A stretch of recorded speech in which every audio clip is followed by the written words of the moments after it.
Hello and welcome. You're watching DD India and I'm Gautam Roy, and this is a special interaction because come the 16th of February until the 20th, the world's eyes will be focused on how India is taking its mission artificial intelligence forward with the AI Impact Summit, the first such event anywhere in the global south. It will cover all aspects of AI from tech to policy and industry to research. It's part of India's ambition to come up with AI solutions, governance structures to power not only its 1.4 billion strong population into the future, but also the entire world. Well, it's also caught up in the AI race, developing indigenous sovereign artificial intelligence from LLMs to niche models. But our guest today is about something totally different. Let's introduce him. We're joined by Dr. Arastu Sharma, CEO Shodh AI, which is using AI to design the materials which will power the future of India and the world. Welcome to DD India, Arastu, and thanks for joining us. Thank you, Gautam. First, tell us about what you're doing and what really necessitated it and what does it mean to the progress of India and the world? Yeah, so in very short, there's a famous story of Edison where he was discovering the bulb. It took him 10,000 different bulbs to come to the right bulb that would actually shine. So that's how humans have always developed materials and things and all the things that our world runs on. So what we are trying to develop is the future where you don't need to do 10,000 experiments. You don't need to wait for decades to build a new material, a new battery. We need to be a civilization that is able to control all of our planet, that is able to go interplanetary. We need to go to Mars. We need to get out of the planet and control the planet itself. So how does that happen? We need an AI to which we can say that give me a battery that works in space. Give me a battery material that would survive in front of sun. We need future quantum materials. We need future energy materials.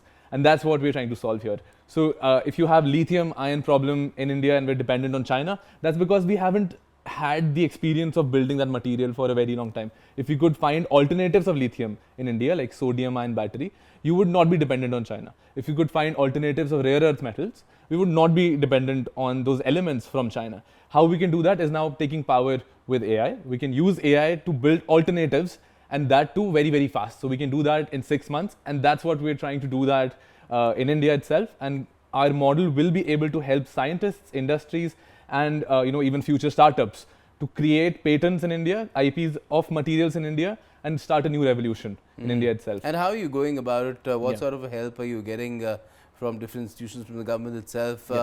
In this, well, it sounds like pioneering work. Tell us if you have any competitors anywhere in the world, or is this work completely peerless? You have no other company or anybody in this particular field? Yeah, so first of all, we are part of the 12 companies selected by India AI to build Indian foundational models. And we're working very closely with NVIDIA, with Google, and they're helping us build these models. To give you a perspective, the current AI race is about languages and code, and that's where all the world is there. And we always say that, okay, maybe India is lagging behind in that, but the race has just started. In the next 4 or 5 years, the race would be about AI for science. You'll have AI for pharma, biotech, and material science. So there is AI for pharma that has already started in US. There are companies that are working in China on biotech, and we want to be the leaders in material science and take India in a leading position and not catching up to other countries. So there are competitors that are coming up in China and US, but everyone's still at ground zero. So this is the time to start working on it. And so what stage are you at yourself currently in terms of being able to design these new futuristic materials? Yeah, so we've built our first foundational model that we'll be demoing at the India AI Summit.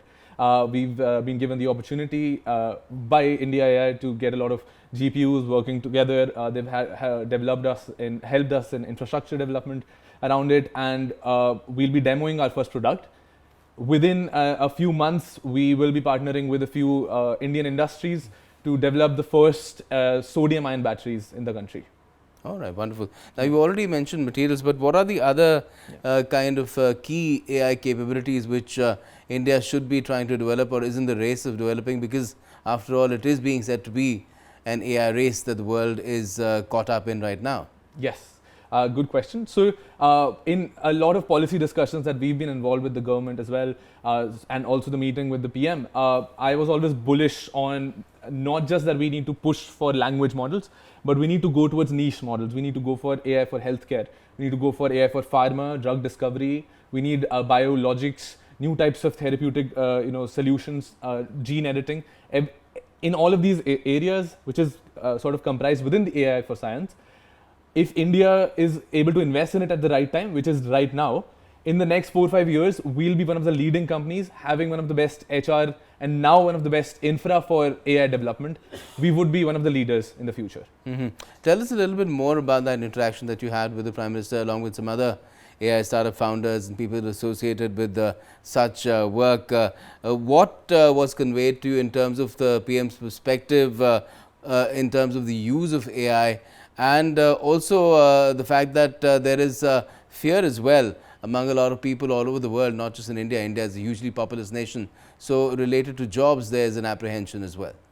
Yeah, I mean, first of all, it was a once in a lifetime opportunity for all of us to meet the Prime Minister. And as everyone says, I was shocked on his depth of understanding on this topic. And we had a long conversation. He had spent an hour and a half with us discussing on each of these projects.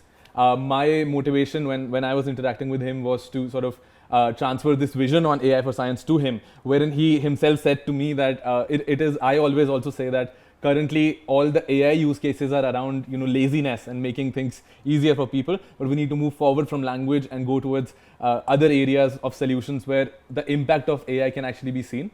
He did mention about ethical AI and how his motivation and push has been towards that, and I really appreciated that. Yeah.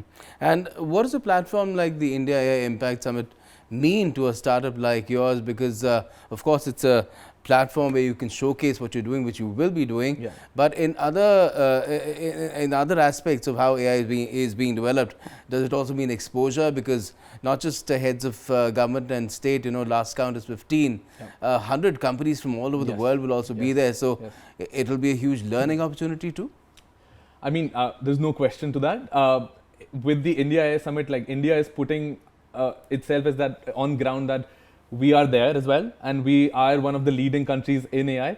As Ashwini Vaishnav had said at Davos, that we are not a lagging country, but we are one of the leading countries in AI itself. So the India AI Summit sort of puts us shoulder to shoulder to these giants.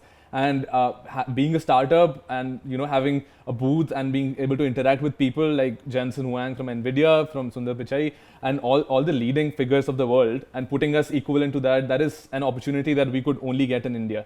And the level of support that the government is giving to us, and a one-to-one help, like I've never seen that happening anywhere else. And I think India AI Mission and the summit itself is the starting point of where India is going to be leading the world in the next 5 years. Yeah. And what excites you most these days in terms of the kind of latest developments that are taking place in the AI space? Because a lot of people have been talking about Mold Book as well, and some people are amazed, some are amused, but there is a sense of alarm as well. See, I take it as I've always been very positive about AI.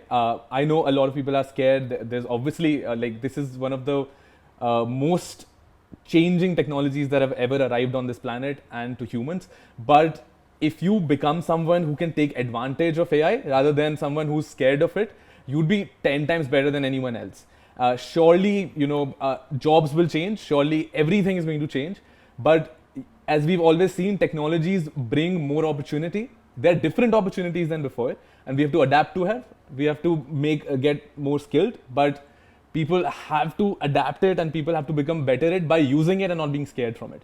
And there is going to be trillions and trillions of dollars of more opportunities that are being developed with AI and solutions that we can't even think of. Solving problems of healthcare, drugs, solving problems with material as we are working on. These are the places where we can actually solve genetic diseases. We can solve world hunger. That can only be done with AI now, and we should take advantage of it. But developments like Mold Book, where agentic AI is talking to agentic AI, even complaining about their humans, and then trying to say that let's come up with a different language. Does that put you in the camp of we should regulate AI, or you remain in the camp which says that it should be completely unfettered and only self-regulation is the best kind of regulation there? I'm on the second side. I believe in open technologies. I believe that stopping anything first of all, you cannot stop anything. The world's best technologies are open source technologies. And one of the main advantages, if you see, of AI is that a person sitting in Silicon Valley has become equivalent to person sitting in India. Like, we have the same type of knowledge now with help of AI. We can do the same things that they were able to do in their own ecosystem. So, we have to talk about that. The advantages of open source systems, advantages of open usage is far more better than regulated systems. And that is the only way that humans overall will be able to go towards a positive outcome. I'm very optimistic that humans as an average will improve, the life will improve overall with help of AI. Okay, wonderful. I'm sure this will also be a subject which will be hotly debated where the AI Impact Summit is concerned, and I wish you all the success and the summit too. Thank you so much for joining us and talking about it, Dr. Arastu Sharma of Shodh AI. So that's a wrap as far as this conversation is concerned, but a lot of exciting things happening in India related to AI, not just the summit, but a lot more that is yet to be explored, and we'll keep looking at that as well here on DD India. Thanks for watching.